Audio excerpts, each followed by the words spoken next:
She was the untouchable CEO of a billion-dollar empire. He was just the janitor who cleaned her office at midnight. But when she slipped him a desperate note that read, "Someone is following me. Please don't leave," everything changed. What happened next would expose a conspiracy that reaches the highest levels of corporate power. This is the story of how a single father with a hidden past saved the woman who would save him right back. Jack Miller had never imagined his life would lead him here, methodically mopping floors in the dead of night while the city slept fitfully around him. At 36, his weathered hands told a story far different from the one most people assumed when they saw him in his gray custodial uniform. These weren't hands that had always known the weight of a mop handle or the burn of industrial cleaning chemicals. They had once designed intricate defense systems, written algorithms that could predict threat patterns with 98% accuracy, and signed contracts worth hundreds of millions of dollars.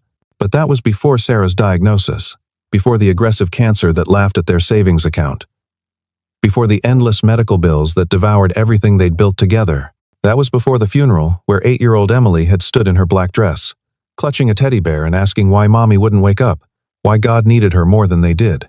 The transition from lead engineer at Prometheus Defense Systems to night janitor at Sterling Enterprises hadn't been gradual. It had been a deliberate choice, a conscious surrender to simplicity after complexity had taken everything from him. Emily needed stability now, needed routine, needed a father who came home every single morning to make her strawberry pancakes and walk her to school, not one who disappeared for weeks on classified projects he couldn't discuss. She didn't need to know that her father had once briefed 4-star generals, or that his security clearance had been so high that even mentioning certain projects required written permission from the Department of Defense. In their small 2-bedroom apartment in Queens, decorated with Emily's endless drawings of butterflies, rainbows, and surprisingly detailed robots, Jack had built a new life from the ashes of the old one. When she asked with innocent curiosity why Daddy cleaned buildings instead of building rockets like he used to, he would ruffle her brown curls and tell her that every job mattered, that there was honor in any honest work, that let him take care of her. The truth was infinitely more complex. The defense industry didn't forgive those who walked away, especially not those who knew its darkest secrets. Jack had burned every bridge with surgical precision to ensure no one would ever pressure him to return, to ensure his knowledge would die with him rather than be used for purposes that now haunted his dreams. Sterling Enterprises had hired him without asking too many questions, without running background checks that went too deep into his carefully reconstructed past. They needed someone reliable for the graveyard shift, someone who wouldn't steal, someone who would show up every night without complaint. They got more than they bargained for, though they'd never know it. Each night, Jack observed the corporate machinery from its margins, invisible to the executives who passed him without a glance, a ghost-haunting halls where billion-dollar deals were made with handshakes and lives were destroyed with emails. He had learned to find unexpected peace in the repetition, in the simple satisfaction of leaving things cleaner than he found them, in work where the only casualty was dirt. Olivia Sterling had felt the eyes on her for 3 weeks now. Maybe longer, if she was honest with herself about when the discomfort had started. It began subtly, a black sedan that appeared too often in her rearview mirror during her morning commute. Footsteps that matched hers on empty streets when she left the office at midnight. The unmistakable sensation of being photographed from across restaurants during business lunches. At first, she'd dismissed it as paranoia, the natural consequence of being 34, unmarried, and controlling a corporation worth more than some small country's entire GDP. But the signs multiplied like cancer cells, becoming impossible to ignore. Her private phone calls would develop strange echoes that hadn't been there before. Her apartment building's doorman casually mentioned visitors who asked about her schedule, men in expensive suits who claimed to be old friends but couldn't provide names. Once, she'd found her executive office disturbed in ways too subtle for security to notice, but too deliberate to be accidental papers shifted by mere centimeters. Her computer mouse not quite where she'd left it, the faint scent of unfamiliar cologne lingering in the air. The worst part was having absolutely no one to trust with her fears. Her executive team was a carefully balanced ecosystem of ambitions and alliances, any of whom might profit from her downfall or vulnerability. Thomas Bradley, her executive vice president, watched her with barely concealed hunger for her position. The board members each had their own agendas, their own connections to competitors who would pay handsomely for inside information.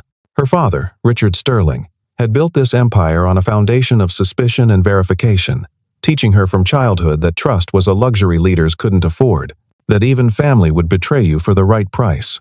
Going to him would mean admitting weakness, proving she couldn't handle the pressure he'd warned her about when she'd fought for the CEO position at 30. The police would require evidence she didn't have, and hiring private security meant more strangers with unclear loyalties and potential conflicts of interest. So she endured in silence, maintaining her facade of absolute control during board meetings while checking her apartment for listening devices each night. She varied her routes home, changed her schedule randomly, learned to spot the same faces in different crowds. She'd even started carrying pepper spray in her Hermes bag, though she doubted it would help against professional surveillance. Tonight had been different though, more aggressive, more obvious. The man in the dark coat had been careless, or perhaps he wanted her to know he was there, wanted her to feel the fear. When she'd entered the building and saw Jack, the quiet janitor who kept his head down, who existed completely outside the corporate food chain, who had kind eyes that reminded her of her grandfather, something deep in her gut made her trust him. Maybe it was desperation, maybe intuition, maybe just the way he didn't look at her like she was an acquisition to be made, or a ladder to be climbed. He looked at her like she was human.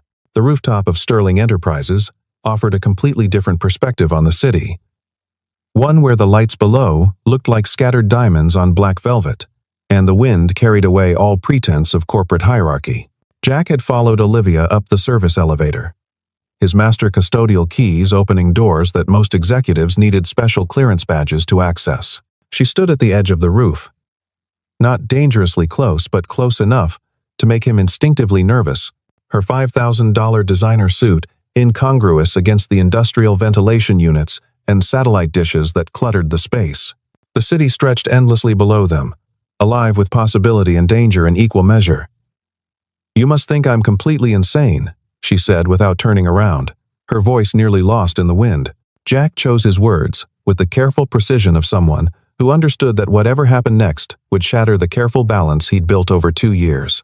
"I think you're terrified," he replied, moving closer but maintaining a respectful distance. "And I think you have very good reason to be." She turned then, studying him with eyes that had negotiated billion-dollar mergers and hostile takeovers, but now seemed impossibly vulnerable, almost fragile. "I can't trust anyone in this building," she admitted, the words tumbling out like water through a broken dam. "My father has spies throughout the company. The board members all have their own agendas, and someone wants me to fail badly enough to follow me home, to invade every aspect of my life."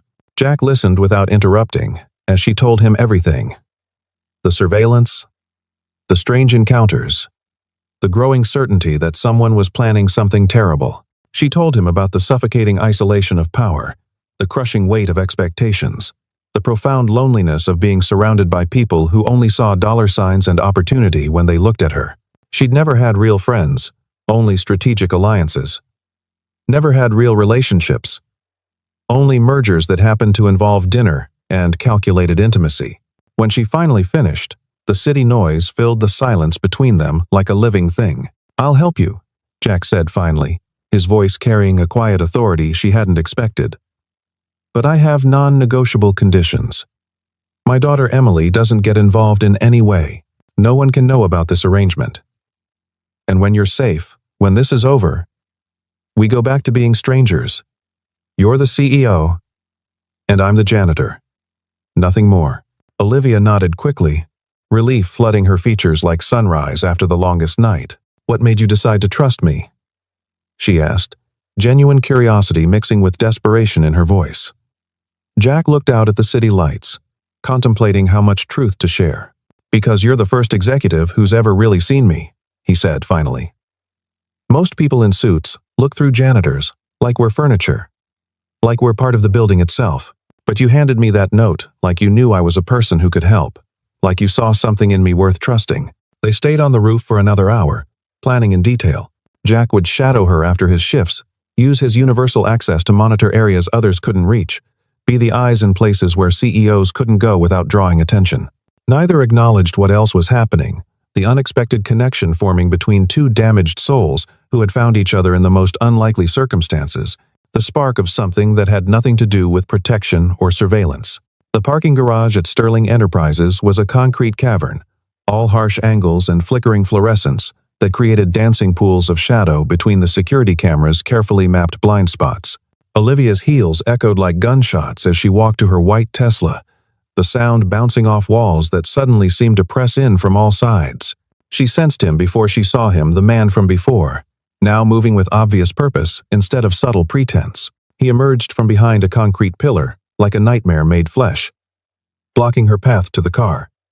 His face partially obscured by shadow, but his intent crystal clear in his aggressive posture.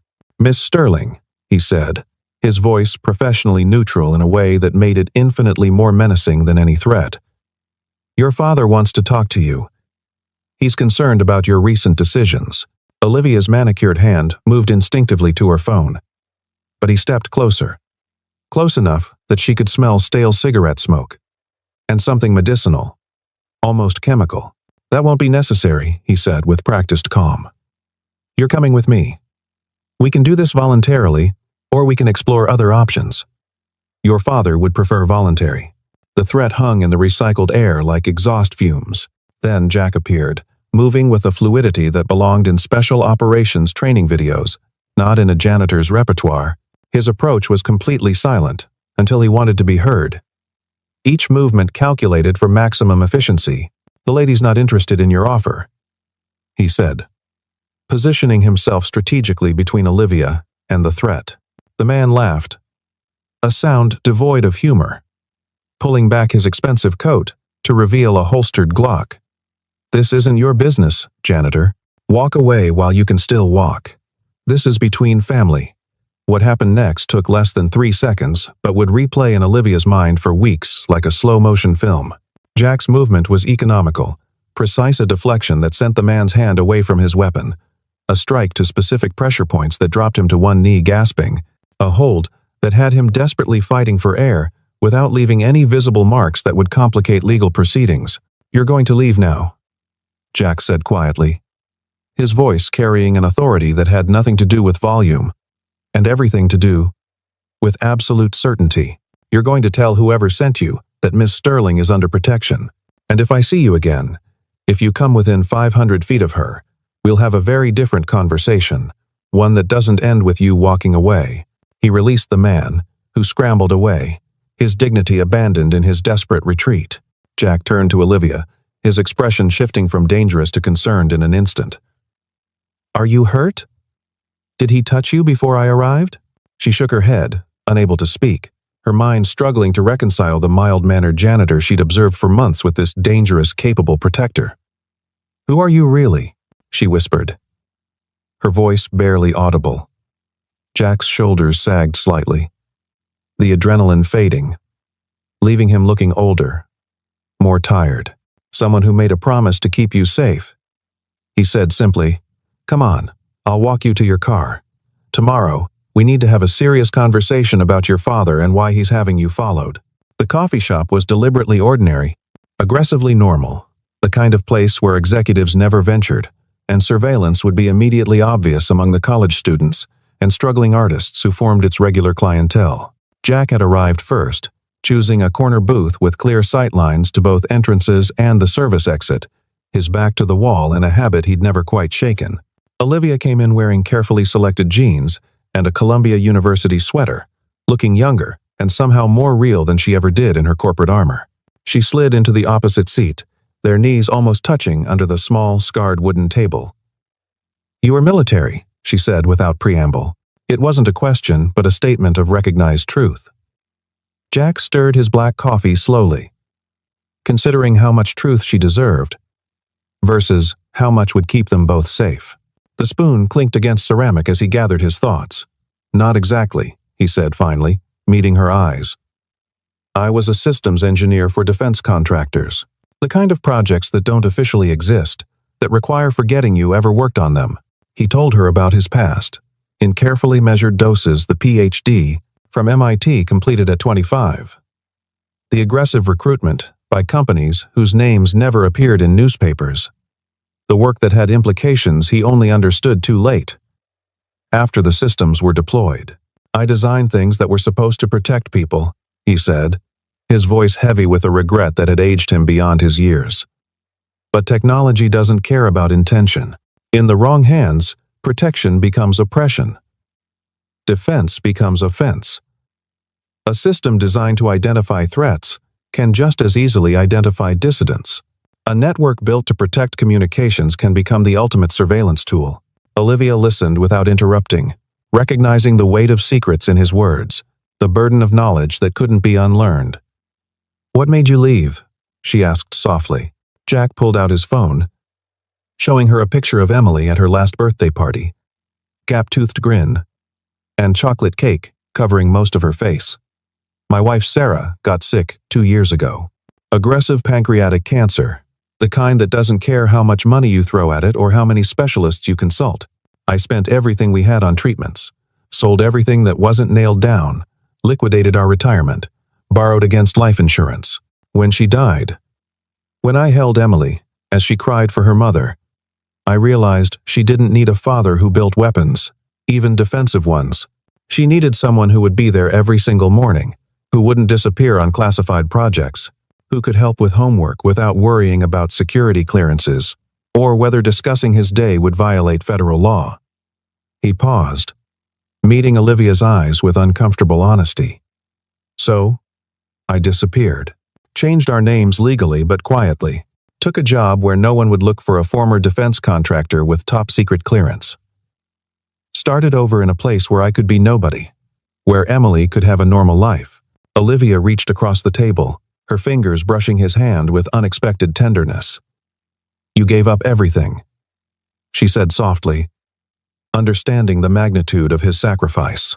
"I gave up nothing that mattered more than her," Jack replied simply. The conversation shifted then, Olivia sharing her own story of sacrifice and expectation, of a father who loved her by controlling her, of a corporate throne she'd never wanted, but couldn't abandon without destroying thousands of jobs. They talked until the coffee shop closed around them, two people discovering that isolation came in many forms, but connection could bridge even the widest gaps. Richard Sterling's office occupied the entire 50th floor of Sterling Enterprises, a temple to corporate power with floor-to-ceiling windows that made visitors feel like they were standing in judgment before God himself. Every surface spoke of wealth and control: Italian marble, Japanese wood, German engineering. Olivia sat across from her father's massive mahogany desk, feeling like the child who'd once been summoned here for breaking curfew, despite now running the company that bore their name. Richard Sterling, 71 but looking younger through sheer force of will and the best surgeons money could buy, studied her with the calculating gaze that had built an empire from nothing. His hair was silver, perfectly styled, and his suit cost more than most people's cars. "The Takahashi Industries deal requires a stronger alliance," he said without preamble, his voice carrying the authority of someone who'd never been denied. "Marcus Chen is interested in you. His family's holdings in Asia would give us the leverage we need to dominate the Pacific market. The marriage would be the merger of the century." Olivia felt her stomach turn with revulsion and anger. Marcus Chen was 45, married twice before, with a reputation for treating women like acquisitions, to be optimized and discarded. "I'm not marrying for a business deal, Dad," she said, keeping her voice level through enormous effort. "This is the 21st century, not the Middle Ages." Richard's expression didn't change, carved from the same stone as the statues in his garden. "You're 34, unmarried, no children. The board questions your stability, your judgment. Some wonder if you're too emotional for this position, if giving you the CEO role was premature."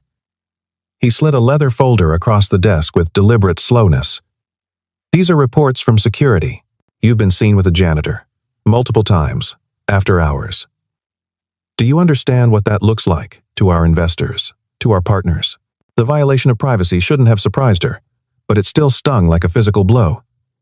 "You've been having me followed," she said, her voice flat. It wasn't a question, but an accusation. "I've been protecting you," Richard corrected with paternal condescension. "From yourself. Apparently. This maintenance worker. This nobody, he's a distraction you can't afford. I've already spoken to HR about transferring him to our Detroit facility. He'll be gone by Monday unless you see reason." The threat was clear as crystal. "Comply, or Jack would suffer." "You can't just," she began, but Richard cut her off with a raised hand that had signed death warrants for entire companies. I built this empire from nothing, from one truck and a dream. I won't watch you destroy it for some misguided romantic notion, some rebellion against your responsibilities. The Chen merger will happen, with or without your cooperation, but it would be significantly cleaner with it. He stood, his 6-foot frame still imposing despite his age, the meeting clearly over. The board meets Thursday. I expect you to announce the engagement then. Wear the blue Dior, it photographs well. As Olivia left, she passed Thomas Bradley, the executive vice president, entering her father's office. Neither man bothered to lower their voices, assuming she was already in the elevator. But she heard Thomas say clearly, "The janitor situation is handled. The system breach will be traced to him by morning. No one will question it." The pieces clicked into place with horrible clarity. This wasn't just about marriage or mergers. This was about removing anyone who might support her independence, who might give her the strength to resist. Jack wasn't just at risk of transfer. He was about to be framed for something that could destroy his life and take Emily away from him forever. The accusation came at 6 in the morning, shattering the peaceful morning routine like a brick through glass. Security and police arrived at Jack's apartment just as he was making Emily's favorite breakfast, strawberry pancakes with whipped cream smiley faces. The charges were serious: devastating corporate espionage, system sabotage that had allegedly cost millions in corrupted data, and compromised client information. Emily watched wide-eyed from the kitchen doorway as they searched their small home, her drawings scattered by indifferent hands looking for evidence that had been planted elsewhere in digital form. "Daddy?" she said, her small voice cutting through the chaos like a knife. "Are you in trouble? Did you do something bad?" Jack knelt beside her, keeping his voice calm despite the rage building inside him like a nuclear reactor approaching critical mass. "Everything's going to be okay, sweetheart. This is just a misunderstanding. Sometimes adults make mistakes about other adults." But the evidence was damning. Professionally crafted, his keycard had been used to access restricted servers at times when security footage conveniently malfunctioned. His login credentials were all over the breach, like fingerprints at a crime scene. Someone had done their homework, creating a digital trail that led inexorably to him with no obvious gaps or contradictions. The only thing that kept him from immediate arrest was Olivia's sudden intervention, arriving in casual clothes that didn't hide her authority, her presence commanding even in jeans. "He's not going anywhere," she told the police with steel in her voice, producing legal documents her personal lawyer had prepared in the pre-dawn hours. "Sterling Enterprises will handle this internally pending full investigation. We don't prosecute without absolute certainty." The police left reluctantly, clearly unhappy but unable to override corporate authority in a corporate crime. But the damage was done. The neighbors had seen, would talk, would whisper. Emily's school would hear. Parents would tell their children to stay away from the janitor's daughter. The careful, quiet life Jack had built was crumbling like sandcastles at high tide. After Olivia's security team left them alone, she found Jack sitting on Emily's bed, reading her favorite story as if it were any other morning. The little girl had finally fallen back asleep, exhausted by confusion and fear, her small hand clutching his shirt. "I'm sorry," Olivia whispered from the doorway, tears threatening to fall. "This is my fault. My father. He's going further than I ever imagined he would." But Jack shook his head, gently closing the book and joining her in the narrow hallway lined with Emily's artwork. "This isn't about fault," he said quietly, his mind already working through possibilities. "This is about power and control. Your father sees me as a threat to his plans for you. And he's right. I am." He moved to his laptop, fingers flying across the keyboard with practiced efficiency. But he made a critical mistake. They always do when they underestimate the janitor. Olivia watched, fascinated, as Jack accessed systems she didn't know existed, pulling up logs and data streams that looked like another language entirely.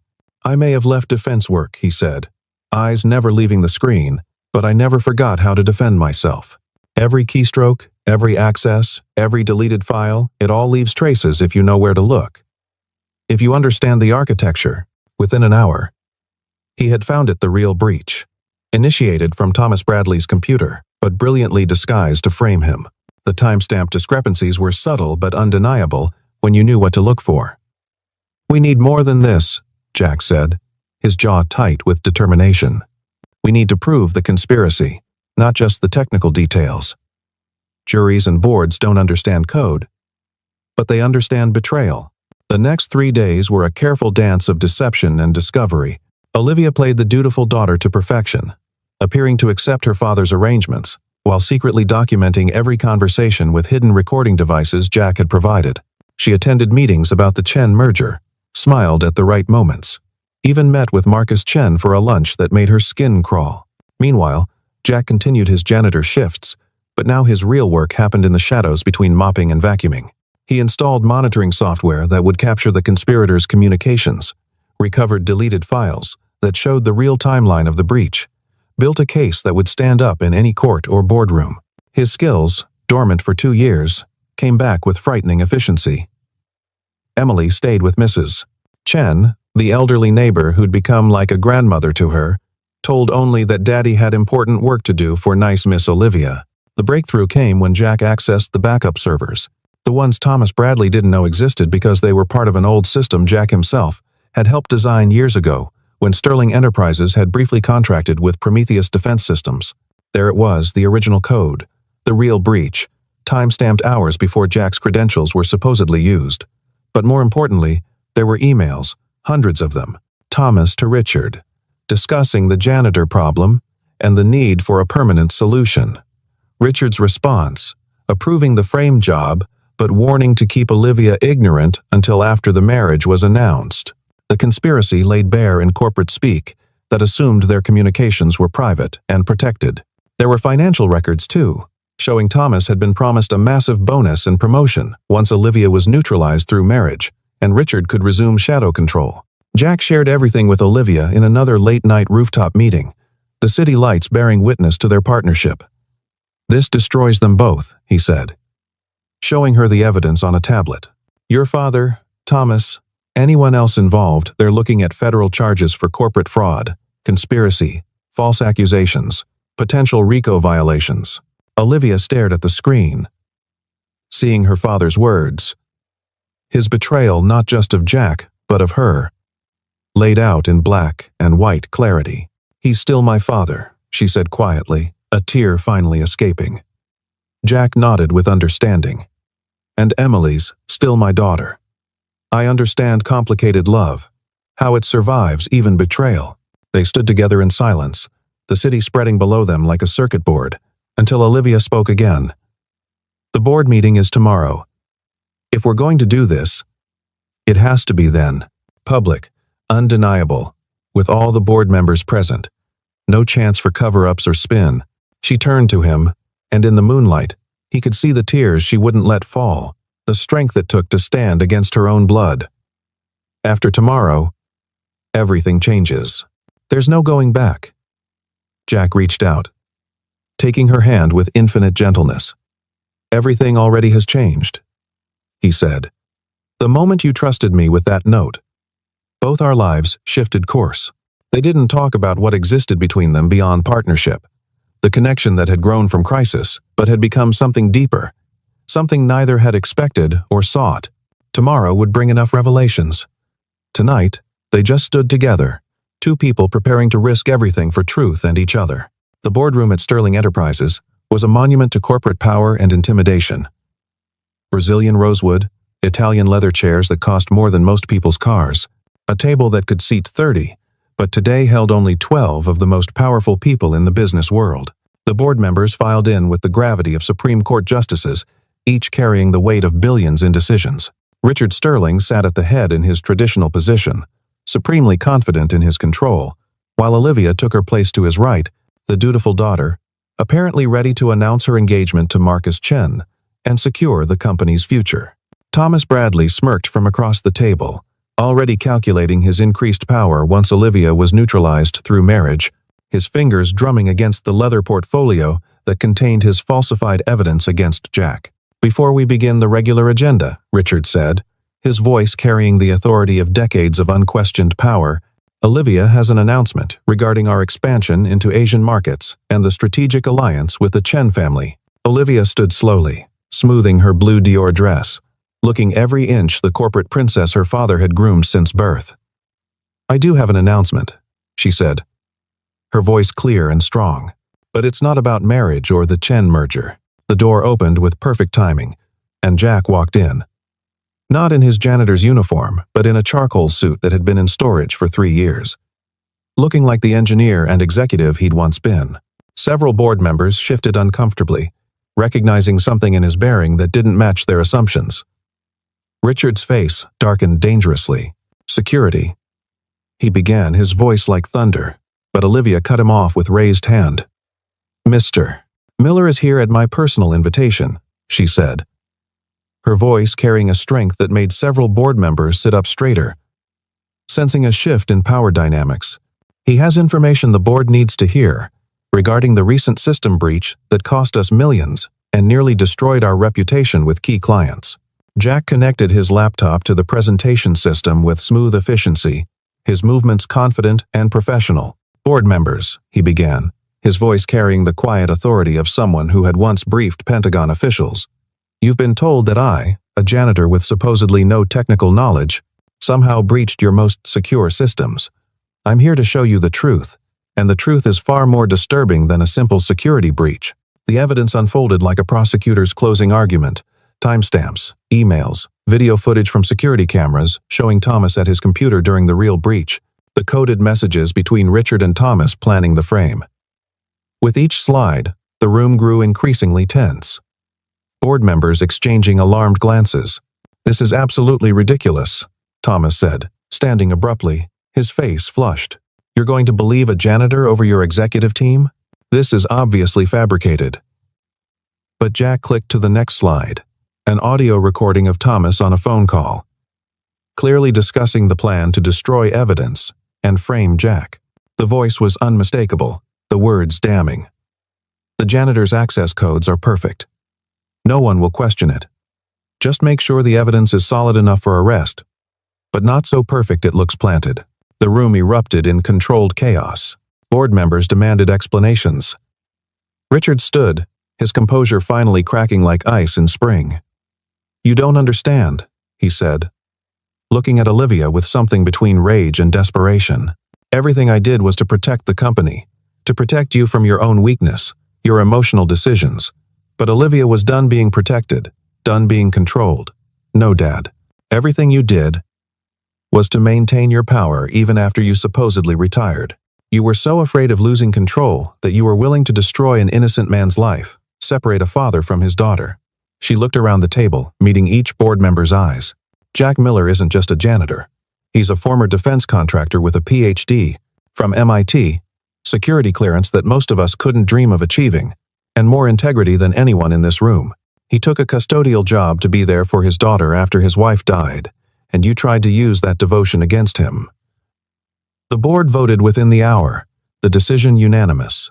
Richard Sterling was removed as chairman, banned from company property. Thomas Bradley was terminated with cause, his assets frozen pending criminal investigation. A full federal investigation was launched. As the room cleared, board members murmuring about damage control and press releases, Emily appeared in the doorway, having been brought by Mrs. Chen after Jack's call that it was safe. She ran to her father, wrapping her small arms around his legs with fierce love. "Did you win, Daddy?" she asked, looking up with eyes that trusted him completely. Jack picked her up, holding her close, breathing in the scent of her strawberry shampoo. "We all won. Sweetheart." Olivia approached them, her corporate armor discarded, looking vulnerable but free for the first time in years. "What happens now?" she asked, her hand reaching out tentatively. 6 months later, Sterling Enterprises had a new head of security systems, Jack Miller, whose innovative approaches had already saved the company millions and prevented 3 breach attempts from competitors. His office was on the 40th floor, with a view of the city and pictures of Emily covering every surface. But the most significant change wasn't professional. Olivia had moved from her father's cold mansion to a warm brownstone in Brooklyn, one with a yard where Emily could play and rooms that felt like home instead of museum exhibits. The corporate princess and the janitor had become something neither had expected, a family built on trust, respect, and love that had grown from the most unlikely circumstances. Richard Sterling, facing federal investigation and social exile, had retreated to his estate in Connecticut, his empire intact but his influence shattered. He'd sent one letter to Olivia, not quite an apology but an acknowledgement that perhaps he'd been wrong about what strength looked like, what love meant. She kept it in a drawer, unopened but unforgotten, a reminder of how far she'd come. On Sunday mornings, Jack would make strawberry pancakes while Olivia helped Emily with her art projects, the three of them creating a life that had nothing to do with corporate hierarchies or defense contracts.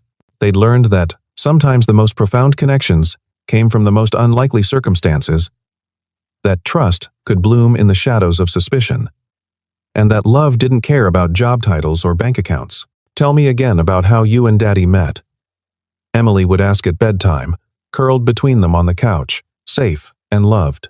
Jack and Olivia would exchange glances, remembering that night of fear and desperation that had brought them together, that had changed everything. "She needed help," Jack would say simply, his arm around Olivia's shoulders. "And I was in the right place at the right time." But Olivia would add, squeezing Emily's hand gently, "He was the only one brave enough to see me as a person, not a position. And that made all the difference in the world." The story would grow and change with each telling, becoming family legend, but the truth at its heart remained constant. Sometimes the most valuable person in the room is the one everyone else overlooks, and sometimes the most powerful thing you can do is trust someone who has nothing to gain from helping you, except the knowledge that it's right. The city lights would twinkle outside their windows, the same lights that had witnessed their first real conversation on a rooftop. But now, they didn't represent isolation or danger. Now they were just lights, beautiful in their own way, like the unexpected family that had formed in their glow. In the end, Jack hadn't just saved Olivia from those who wished her harm. They'd saved each other from lives of loneliness and loss, proving that redemption and love could come in the most unexpected forms. And in a bedroom decorated with butterflies and rainbows, a little girl slept peacefully, knowing that her father was no longer alone, that their small family had grown, and that sometimes the best stories were the ones that began with a note slipped between strangers in the middle of the night, a desperate plea for help that became the foundation of a love strong enough to overcome any obstacle.